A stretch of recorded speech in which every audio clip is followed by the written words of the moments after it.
turakengurutse data wa twese uri mu ijoro, turagushimiye mwami wacu Yesu Kristo, turagushimiye umwanya n'akanya uduhaye, udutambutse message uducishijemo mwami. Ntabe jya ahubwo izina ryawe rihabwe icyubahiro, uteze ugutwi ntabe wahubwo izina ryawe rihabwe icyubahiro. Dutanguye tunasubitse data n'umwami Yesu n'umwuka wera, umwigisha n'umwigishwa twuzurizwa imbere yawe none n'iteka ryose, amen. Nkuzaniye inkuru nziza iyi ni Imbabazi TV gatatu, jye ni General Prophète Martin. Mbanje kukugumbira wowe uri mu Burundi, uri mu Rwanda, Burundi, umugabane w'Uburayi, umugabane wa Amerika, mu izina ry'Umunyanazareti, aho uherereye hose ukurikira ubutumwa ku Imbabazi TV gatatu, nukuri data aguhe umugisha. Navuga rero reka dutangure message Imana yatungikanye. Jye marayika yambwiye ngo ese hasigaye iki?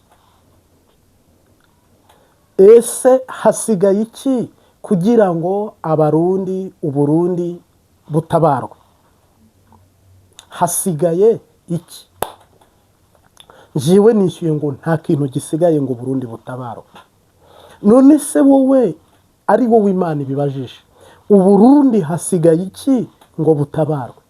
Gutabarwa nukuhe? Nugukuraho perezida uriho hakajyaho undi perezida. Gutabarwa nukuhe? Nukuva mu bukene. Gutabarwa nukuhe? Nukuva mu bidafite ikimazi igihugu kikajya mu bifite ikimazi. Gutabarwa niki? Nugukurwaho igitutsi n'igisuzuguriro Imana igaha umugisha Uburundi. Ya birumvikana cyane. Hasigaye iki ngo Burundi butabarwe? Jye nishuye ko nta gisigaye. Muri mu busanzwe Imana ikubajije biguteza umutego, ariko nahise mvuga ngo nta gisigaye, kandi koko nta gisigaye. Ntabwiye message maze iminsi nk'ine ndi gusenga narayihawe n'Imana. Imana imbajije ngo harabura iki? Hasigaye iki ngo abarundi batabarwe? Nk'umuhanuzi curubanza preseza uvuge ikintu cyaba gisigaye ngo abarushye n'abaremerewe baruhurwe, bamenye ko Yesu yabambwe kandi ko ari bo yabambiwe, bamenye ko Yesu ari muzima, bamenye ko Imana ivuga, bamenye ko Imana ikora, bamenye ko Imana iriho. Hasigaye iki? Aho Burundi bugeze jye nitegereje nk'umuntu, niyo mpamvu navuze ngo ntacyo. Nitegereje mu gisirikare, hano ufite amafoto menshi abantu baba bamaye y'ibiri kubera muri Kongo, bapfiriyeyo ngo mbivuge byose sinabivuga. Niseguye n'undi, hari undi wamaye inkuru y'umurozi wafashwe, kuko nari navuze iby'abarozi akaga bagiye kubona, nayo sinayikozeho. Ariko si uko ntayikozeho, urumva haba hari message iri principe, navuga ngo iri muri domaine. Byo mvuga byinshi nkakora byinshi, ariko objectif n'intego ni imwe, no kwimika no kwimura. Na data naho asura ni nicyanzanira, ni nicyanyereka. N'amakuru niyo mpamvu mbanya afite yose 5/5 cyangwa 100%. Rero witegereje akaga abasirikare bafite, ukareba abasirikare b'u Burundi basuzuguriwe muri Kongo, bagatakaza ikuzo, bagahatibara, bakahambarira ikimaramari, ari ibintu ushyize public imbere y'ishobora byose, ntiwabona aho unyegera ngo kwigwe, ari nk'ingabo zawe. Niyo mpamvu navuze ngo nta gisigaye. Nitegereje ibiri kubera mu gihugu, nimwibuka umuntu baherutse kwica bamubambye, kandi hano hari ababonye ayo mafoto n'amashusho n'amajwi. Niyo nkuru barayimpaye ngo nyikore, ntabwo nayikozeho. Bagarafata umuntu mu ntara ya Butanyerera, baramubamba, bamujombagura ibisongo, ikiziga babibona mu gatondo. Mwibuka abantu nanone muri 10 babwiriwe n'ibirombe bacukura amadafari, ukabona abari kubataburura bari gukoresha amasuka asanzwe, nabo ni nk'abantu 5. Ibyo mbyihoze, izo nkuru sinazikozeho, mwampaye amakuru. Jewe rero impamvu nishyuye ngo nta gisigaye niyo shaka kubabwira. indongozi z'u Burundi orere bakinnye uko bigaragaje n'uko bitwaye, babaye abakozi beza bo kugeza u Burundi ku ipfiro. Na perezida ubwo aravuga ngo u Burundi nitegereje turi kujya ku mpanda, niho tubugejeje ngo ese koko dushingaho umusaraba. Biriya sige wabivuze niwe wabyivugiye. Eske nawe ndaje mvuga ikindi Imana yambajije, hasigaye kinga Burundi butabarwa? Ntacyo. Egare igisubizo ntacyo. Nawe isa mvuga ngo ntacyo, nta na kimwe vrema. Imana irambwira ngo ngiye kwica, kandi ngiye gukoza isoni, kandi ngiye kumara amazi. Kandi harimo abantu bohotse ku Burundi, babona bugeragezwa, babubona mu maboko bariya abantu babita ababageragezaga abanya-Israeli, Babuloni. Abarundi batwagwa bunyago, bashimutwa bunyago, ariko bamwe batwa mu gihugu cyabo, abandi bari no mu mahanga. Noneho abantu ntibamenya ko bari kugeragezwa. Icyo kintu Imana ibarekuriyeho, abantu nabo babigiramo uruhare, barakibasunikira ngo yaba bwari bukenye, yaba bwari bupfuye, yaba bari basazi, yaba bari bamaranye, yaba bari bagwaye amavunja. Umuntu wese azahabwa ingororano z'ibikwiranye n'ibyo yakoze, ariko gisindimo muri abo, kandi nawe ntubemo. Kandi icyo nzi cyo mu mabi u Burundi buhuye nayo bubonye, abantu barahacumuriye, barahasitarira, bavuga ibivugwa, bavuga n'ibitavugwa, bajya bareba n'ibitabareba, barivanga, barivayanga, ntibamenya ko ari ikigerageza. Imana yambwiye ngo ije guhemba no guhana, kandi umuntu wese azahabwa impera y'ibihwanye n'ibyo yakoze. Cyane rwose, kubera ko hano indongozi zakoze ibyo zishaka byose, Imana irihorera. Abarongowe bakora ibyo bashaka byose, Imana irihorera. Abatari abenegihugu, abanyamahanga, mu mahanga, ibihugu duturanye by'u Burundi, bakora ibyo bagomba byose, Imana irihorera. Ije guhemba no guhana. Mareka bwa mbere yambaje ijambo rivuga ngo hari igisigaye, ndavuga ntacyo. Kabiri, nje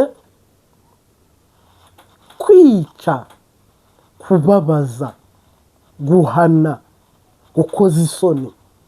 Ni ukuvuga ubu hari ruburakigongo ugiye kwanika abagome.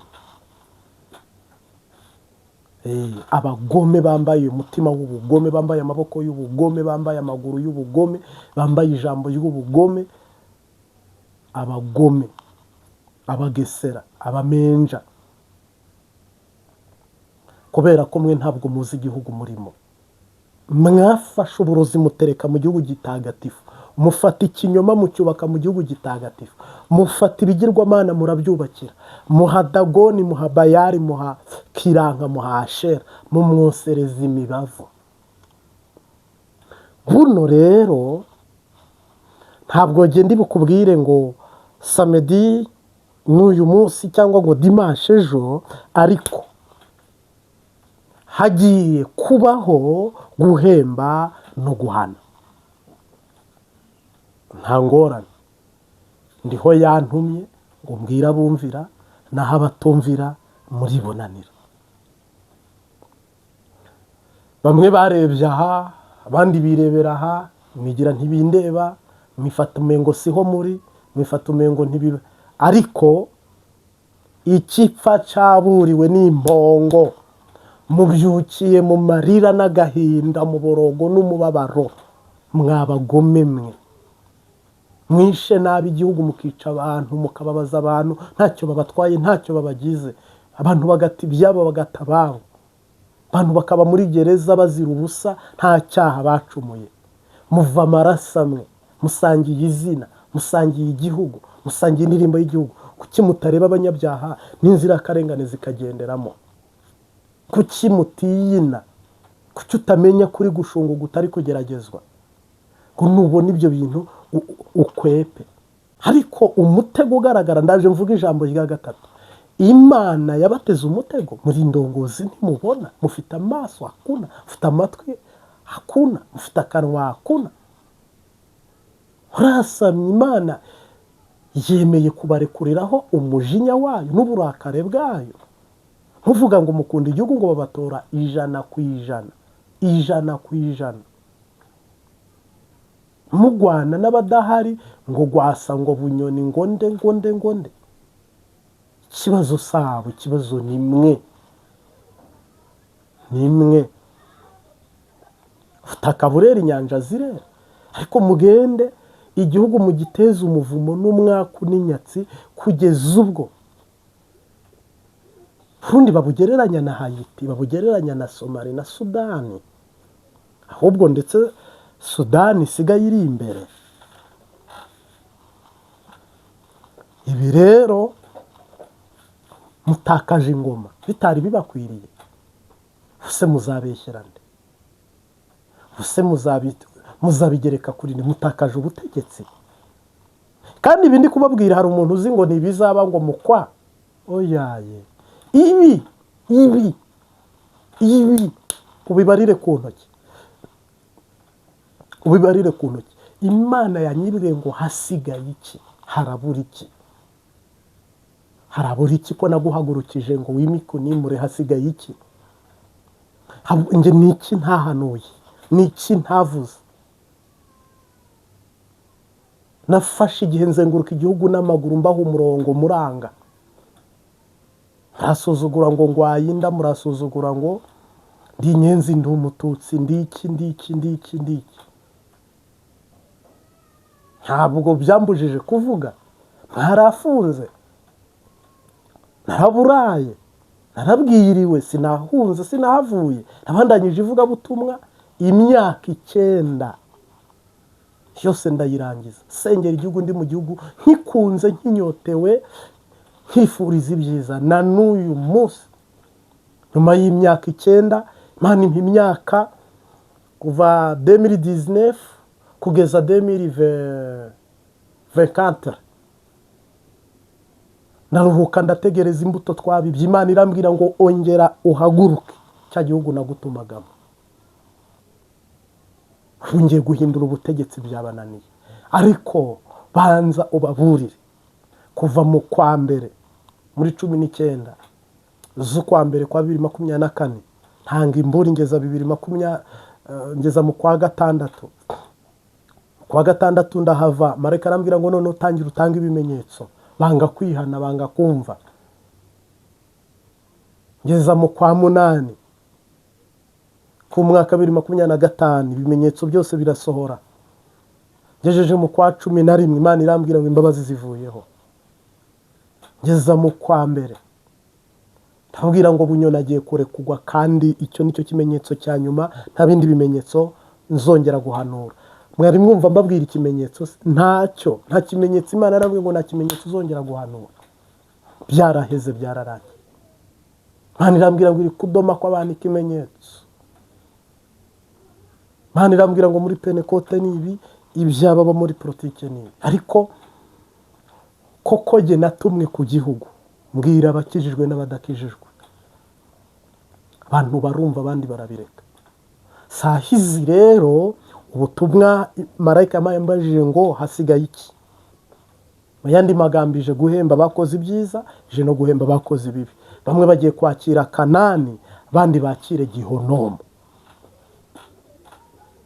Abandi bacibwe ku ngoma, abandi bahabwe ingoma. Ariko arambwira ngo dore paradizo, dore Yerusalemu. Ariko arambwira ngo kandi ndirahiye icyubahiro cyanjye sinzagihonde. Kandi ntabwo n'ijambo ry'Imana ngo sinzikora kuba inyangamugayo. Ninjye watangije igikorwa cyiza muri wowe, ndagishikanye.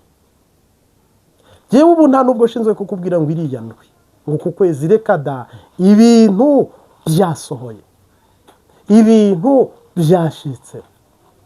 Utarapfa, haleluya. buno nakubwira ngo uteruye Simiyoni.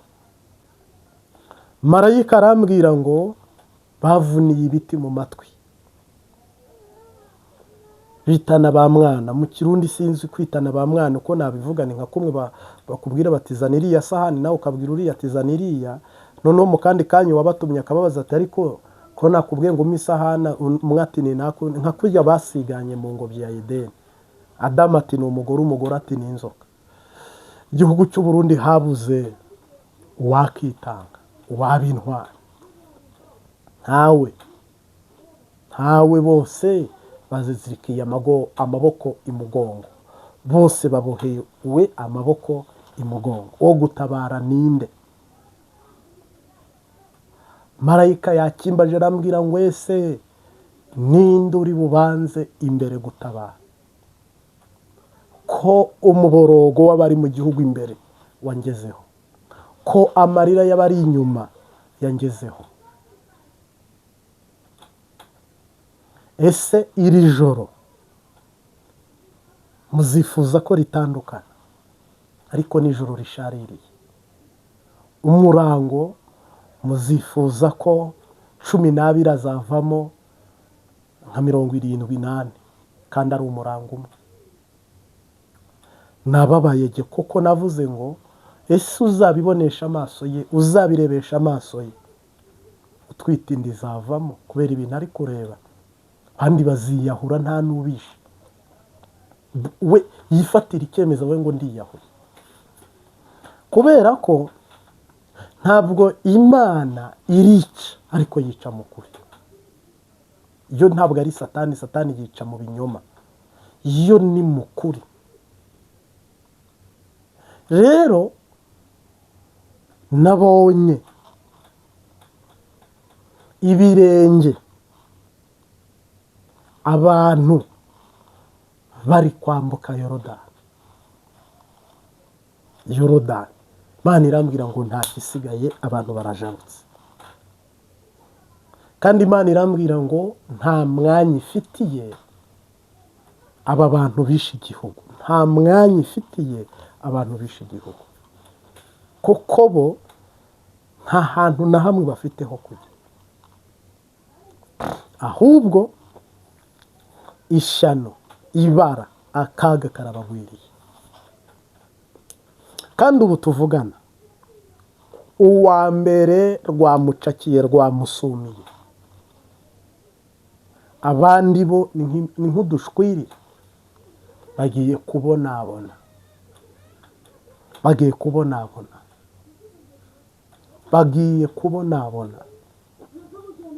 vumbi rigiye gutumuka. Harimo abantu bibereye hanze, musengera bari mu gihugu, bene wanyu bari mu gihugu. Ni ukuri ndagukomeye amashyi, sengera abantu bari mu gihugu, kuko ibara, ishyano, akaga. Yenda turabivuga pe, umuntu agahita avuga ngo niko byamye, ngo niko byahoze, nta ngorane. Ariko niba njyewe nushaka upinga, senga ku gatwe kawe, ubwire Uhoraho ngo hwejesha amaso yanjye nk'uko wabikoreye Gihazi. Mfite kwizera guke, unyereke ibintu bigiye kuba. Biteye ubwoba. Kandi njye sishaka kukubwira ngo haraho nzaguhisha, sishaka kukubwira ngo nzagutabara utari muri Kristo, ikimenyetso kitakuriho. Kandi benshi baradamaraye ngo CNDD-FDD izatwara gushika Yesu aje, CNDD-FDD izayobora gushika Kristo agarutse. Nimubona mushyitse no mukwa, muzaba muri abarame, kubera ko Imana iri muri korotire finisage y'ikibazo cy'u Burundi.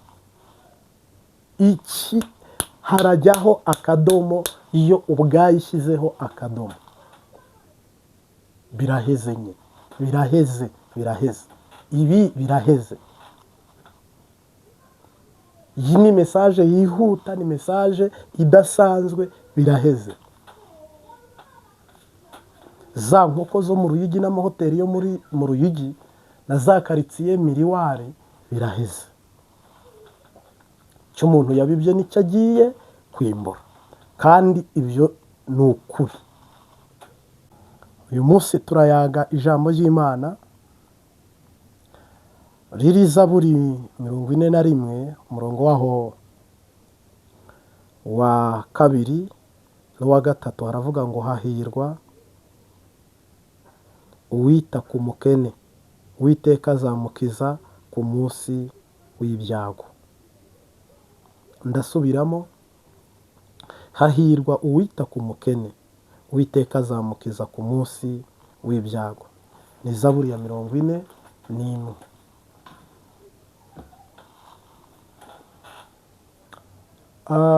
Imana yaremye abantu babiri nibyo, ariko mu buryo bw'umugisha.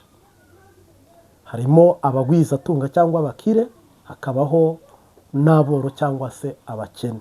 Imana ntiyaremye abatindi, oya. Mu mugisha muri Bibiliya ntiyaremye abahanya, oya. Ni ibintu twebwe ijambo umukene n'umukire ni ijambo rikota, cyangwa abana aho nikora. Abo rero igihugu urimo cyangwa wumva ururimi rw'Ikinyarwanda n'Ikirundi uhita umenya kategori urimo. Uri umukene cyangwa uri umukire. Kandi iyo ubukene buzagufata cyangwa buzagutera, mbere na mbere no mu mutwe ntushobora gutekereza ngo urenge icyiciro naka. Hari icyiciro nyine navuga mu mutwe Satani aza akakuboha akakujisha, n'Imana ikakwihorera cyane rwose. N'ibyo ukoze bikanga, n'ibyo ugerageje bikanga. Bamwe hari n'igihe ahita afata umwanzuro wo kujya kuba mu nzoga cyangwa mu biyobyabwenge kubera ko amahirwe yose byagoranye. Noneho Imana babakire dore umutego yabateze. Mu Burundi hari abakire, mu Rwanda hari abakire, Amerika ifite abakire, Canada ifite abakire, Australia ifite abakire. Doke wowe ukurikiye Imbabazi TV 3 ushobora kuba utari umumiliyarderi cyangwa se umumiliyaride mu buryo busanzwe, ariko ukaba ufite ubushobozi buhagije. Uhita umenya kategori urimo. Rero umukire abereyeho gukiza umukene, n'umukene abereyeho guhesha umugisha uriya mukire. Hano rero umwanditsi yaravuze ngo uguriza umukene cyangwa se uhaye umukene abagurije Uwiteka, cyangwa se uha umukene ubabarira umukene. Urumva Bibiliya y'Igifaransa, y'Icyongereza n'iy'Ikirundi byose naho bihuriza. Uguriza umukene, uha umukene, uhaye umukene, nanjye nzamukiza ku munsi w'amakuba. Ese hari umukene wahaye? Njye naramuhaye. Hari umukene wigeze uha? Kuri miliyoni Imana yaguhaye y'amarundi cyangwa y'amadolari cyangwa y'amanyarwanda, hari umukene wahaye? Ndakubaniye niba waramuhaye. Imana Data igukiza ku munsi nk'uyu ugiye gusohora, ku munsi w'amateka, ku munsi w'ibyago, ku munsi w'amarira. Ese iriya wamenye ko ari banki wabikijemo? Jya korotira nawe Imana igukiza. Nushaka uburwayi, nitwa Prophète General Marie. Nushaka ubufunzi, nushaka ububoshye, niba hari umukene wagurije ukamuha mu izina rya Yesu, koko abo wahaye ku bwa famiye, abo wahaye ku mpamvu zawe, nanjye ndabagira. Hari ibintu ntajya kwishyuza Imana. Ntose ubibyompa abana mbita abanjye, ibyompa umugore mwita umugore wanjye. Ubwo urumva nashinga urubanza? Bibiliya ifite ikimpembera n'inubahiriza kubana neza n'umugore. Bibiliya ifite ikimpembera n'inubahiriza kubana n'abana. Ariko ijambo nasomye ryo personnel peke yake riravuga ngo uha umukene, ugurije umukene, nanjye nzamukiza ku munsi w'amakuba. Ndarekaramye mu izina rya Yesu Kristo. Twarimize cyangwa se turiyima, ariko duha umukene. ni ukuvuga ngo niba warahaye umukene cyangwa se ugaha umukene, ese hari amakuba ufite, hari n'ibyago ufite? uri kumvira ijambo ngo ubwire Imana ngo nahaye umukene ariko nanjye ndi ku munsi w'amakuba, ibirenge byanjye n'amaboko yanjye n'umutima wanjye nabyegeranyirije hamwe kugira ngo ngire icyo ndemera umukene, nanjye nkiza ndi ku munsi w'amakuba. noneho n'uyu munsi Imana ngiye yanyeretse ugiye kubaho. ese Yesu uzibutsa iki, uzavuga iki imbere y'abakerubi n'abaserafi? umunsi wageze, umunsi uregereje, umunsi nawe uzakenera Imana kukurengera, kuko hari aho amafaranga atazakora, hari n'aho ubuhutu bwawe butazakora cyangwa ubututsi, hari n'aho siyanse yawe, diporome yawe itazakora, kandi ahandi hose byarakoze, hari n'aho ibiturire bitakora. aho nuhagera wagurije iki Imana? wahaye iki Imana? nimvuga ijambo ry'Imana icyo rivuze, riravuze ngo hahirwa uguriza umukene, nanjye nzamwibuka ku munsi w'amakuba. kandi harimo abantu batanze imodoka, umuntu akikura imodoka agafunga umwuka akavuga ngo njye shaka mu ijuru kugura iyi modoka, ko imirimo y'abera izibukwa, kandi imbere y'Imana izagira ite? izibukwa. hari umuntu wubakiye undi nzu ariko yubaka mu izina rya Yesu. ntibutse n'aka kantu n'ujya utanga mu izina rya Yesu. ntugatange ngo muraziranye murare, ujya uvuga ngo guhaye mu izina rya Yesu Kristo w'i Nazareti. harimo umuntu wambitse undi ibirata, amashesheti, ipantaro cyangwa ibutura cyangwa ibindi kugeza ku musatsi cyane rwose. nigeze mbe Bujumbura mu Ijabe, nza kubura impuzu zishiriraho, kiriya gihe cy'amagume nyine, impuzu zishiriyeho, ndavuga njye nkeneye kwambara. naragiye nkura umwana mu ibarabara, abo twari kumwe ku rusengero barabizi. umwana araza ajya muri dushe nkarabiramo y'amakaro mu isabune imota neza, ziriya nyine nziza, umuyisume muha kamambiri, arakaraba arisiga, amare kwisiga ndamwambika kuva hasi kugera hejuru. kuva icyo gihe abantu naguriraga impuzu bazaga kundeba no mu rugo. Imana nahise nyibwira ngo nambitse umuntu wawe naje nyambika. ugiye narandangije ndamusengera, ndamubwira ngo igire nubishobora uzaze gusenga cyane hakwegere cyane ahandi, ariko igikorwa narasabwaga gukora kuri wowe nico. turahejeje nyine cyane rwose. rero hari abantu hano badukurikiye bakora ibyiza ariko ntibandikishe, bakora ibyiza ntibabikorere iburyo, wakavuga ngo Imana irabibona, ngo Imana irabizi. oya, iyo umuntu ari kubitsa kuri konti averifiya ko amahera cyangwa amafaranga ubikijeyo byaciyemo. iyo umuntu ari gusevinga agerageza kureba ibyo bintu ari gukora ko ari sawa, kandi ndetse akagira n'amapasiwadi ku buryo adashobora kwibwa cyangwa ngo hagire ubundi buriganya ubwo ari bwo bwose. birababaje ko umuntu yaba ari umukristo akaba atazi gutangisha ukuboko kw'iburyo ngo data ahita abyandika. nugera mu kaga n'amakuba nawe wibutse Imana. nk'ubu Kanani iraje, wakabaye uba umuragwa, wakabaye uhabwa umugisha, wakabaye usubizwa muri Kanani nyine, ukakira amashimwe, ukakira indirimbo, tukinjira tunezerewe. ni ukuvuga rero harimo abantu kuko aba afite byinshi avuga atoya ni ibisanzwe vraiment. ya ntabwo ari ibisanzwe, ntabwo ari ibisanzwe. imirimo myiza yazuye Tabita. none se tuvuge ko Tabita yari umworo? oya, ntabwo yari umworo. Yesu se yakoze imirimo myiza ari umukene? Ntabwo bariya bose bahawe muri Bibiliya ari abakene, kandi n'abatangaga si uko ari abakene. Bibiliya igaragaje ufite n'udafite, ariko hahirwa ubabarira, uha, uguriza umukene, nawe Uwiteka azamukiza ku munsi w'amakuba. Umunsi w'amakuba wawe Data agutabare. Niba buno nawe uhagazemo, ibutse Imana, pfukama hasi, reka kwihagararaho. Hari igihe uhita uvuga ngo urumva ngo ubu baragira ngo iki, ngo ubu barambona gutoya.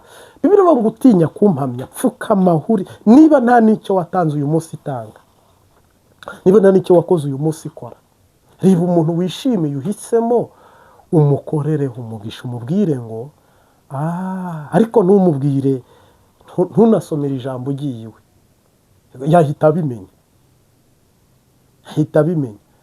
Ibyo si ngombwa. We vuga ngo sanzwe ntanga, ariko reka mpindure ntange mu izina rya Yesu, reka ntange mu kuri no mu mwema, ariko noneho mpere kudafise.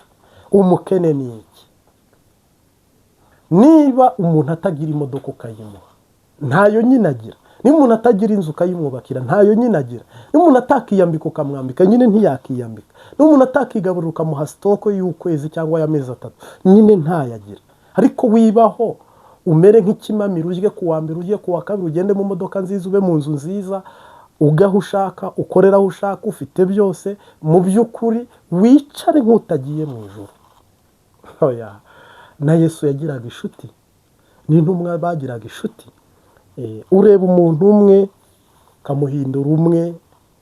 Nakunze umumama mwiza, hari umumama wambwiye ngo yafashe umwana utari uwe ariko amuhindura uwe mu bikorwa.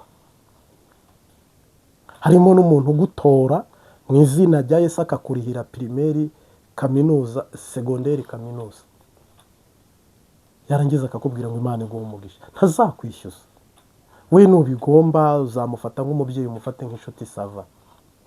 Harimo ukubwira ngo genda urebe inzu aha n'aha nyishyure, genda ugure ikibanza, akakubera umubyeyi. Abo bantu nibo bashobora kurokora igihugu, nibo barokora famiye bafite imitima imeze uko, nibo bashobora gutabara igihugu mu kaga, nibo bashobora gukorana n'Imana Data n'Umwami Yesu n'Umwuka Wera, batari mu nyungu, ni nipe ni kupe, ni mpangu.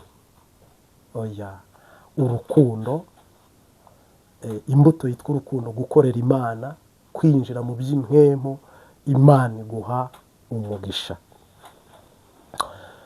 Murebe urukundo rukomeye cyane twahawe n'Imana ihoraho, twahinduwe abana b'Imana ihoraho, dukwiye kubana amahoro, tuzanezerwa cyane mu ijuru, tuzaririmbana n'abera, tuzambikwa ikuzo muri urwo rukundo, n'amarira azaba mu ijuru. Utugirira ubuntu Mana ihoraho, mu rugendo rwacu dufite, twoherereze umugisha mukiza, tubashe kukumenya Mana, tuzanezerwa cyane mu ijuru, tuzaririmbana n'abera, tuzambikwa ikuzo muri urwo rukundo, n'amarira azaba mu ijuru. Hariho abahamya b'urupfu rwa Yesu, nibo barungurutse mumva, Yesu ubwo yamaraga kuzuka mumva, hanyuma yagiye mu ijuru. Haleluya.